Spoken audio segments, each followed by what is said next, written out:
Kaugnay ng balitang yan, isa sa mga malaking issue mga kapuso na kakaharapin natin ngayong taon, hindi lang mga tsuper, kung hindi maging ng publiko ay ang PUV Modernization Program.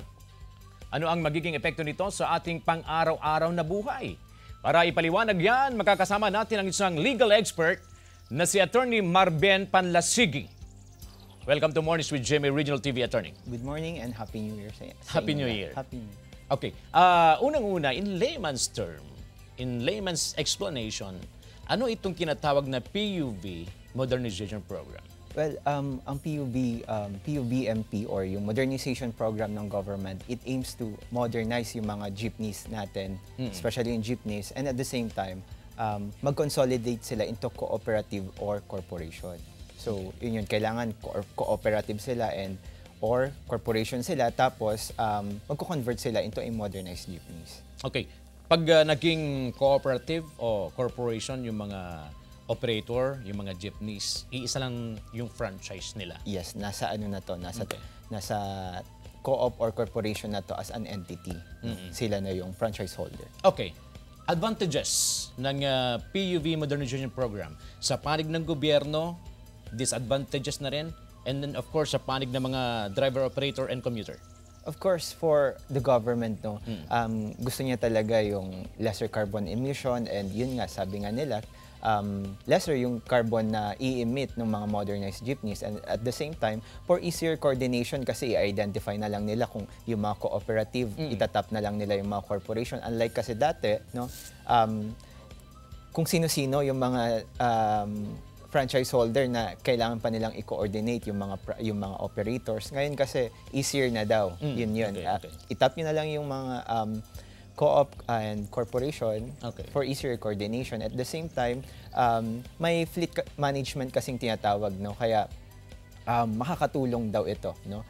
Para doon sa collective management ng mga transport sectors natin, sa mga transport cooperatives and transport corporations. Okay. For operators naman, sa mga operators, syempre, yun yung binibigyan nila ng halaga dito, yung fleet management, no? Okay. Pwede na silang they are working as a corporation cooperative. May management na, okay na yung salary ninyo, may SSS pag-ibig ng ibibigay sa mga drivers natin. From the government? No, yung co-op yung magbibigay doon. Right. Yung co-op or yung corporation, sila na yung magbibigay doon. Alright. So, yun yung advantage nun sa mga operators natin. Disadvantages? Sa disadvantage naman, well, gustong-gusto, kahit yung mga nag-o-oppose dito, yung mga nagre-resist dito, gustong-gusto nila yung concept ng modernization. Kahit naman sino, yayakapin ni-embrace yung concept ng modernization. Yung advantage lang nito kasi, mahal yung bayad, no? Mahal yung bayad ng mga jeepneys. Okay. Mahal yung bayad nila. And millions of pesos, ano? Yes, million talaga per unit, no? And upon consultation sa mga transport sectors natin, sabi nila, ngayon, nakakaya pa namin. Pero later on, pag yung 50,000 per unit na binabayaran namin, hindi na namin kaya. Per month? Per month. Maglalabi kami na itaas yung fare. Yun naman yun. Okay. And then, pag naglabi sila for higher fare, syempre, para makater nila yung payment. Doon na papasok yung disadvantages naman Yes. sa panig ng mga commuter. Yes, na parang, okay, later on, di nga kaya yung bayaran yung per unit per month. Tataas yung magi-increase ng fare, and at the same time yung maapektuhan yung commuting public natin na parang magi-increase pala ng fare. Yun yung so far ngayon hindi pa ramdam, pero sa future yun yung sinasabi nila na disadvantage yung ma-experience ng mga commuters natin. Sa inyong opinion bilang isang abogado, paano ang gagawin ng government para makapag-meet sila halfway? Yun naman tulad ng sinasabi ko, maganda ang modernization. Ini-embrace ito kahit yung mga nasa nasa transport sector natin. No?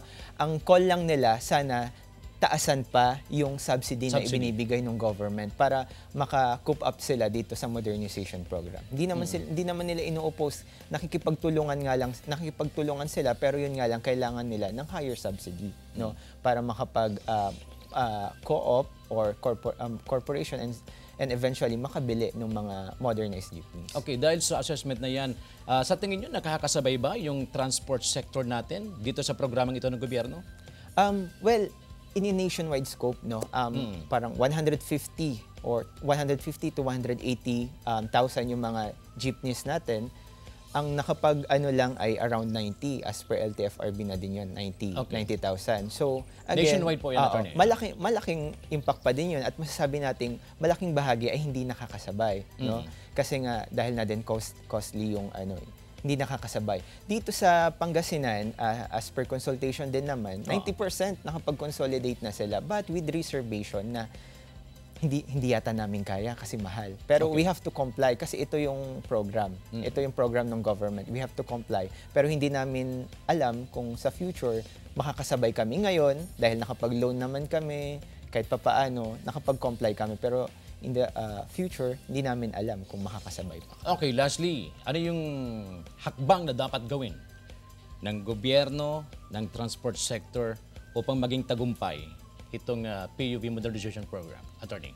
Well, sa lahat, no, para naman magkaroon tayo ng talaga, lahat naman we aim for a efficient transport system dito. Yes.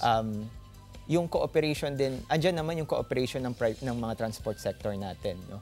Ang kailangan lang din talaga, magkakapagbigay ng malaking subsidy. Andyan naman, willing naman talaga yung mga transport sector natin. At kapag nakapag-meet halfway,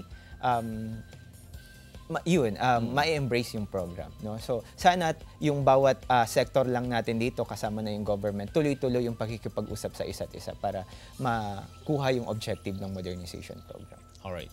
Attorney Marben, thank you so much. Thank you so much. Thank you for the information and thank you for being here. Happy New Year. Okay, Happy New Year. Maraming salamat sa invitation. Mga kapuso, si Attorney Marben Panlasigi, isang legal expert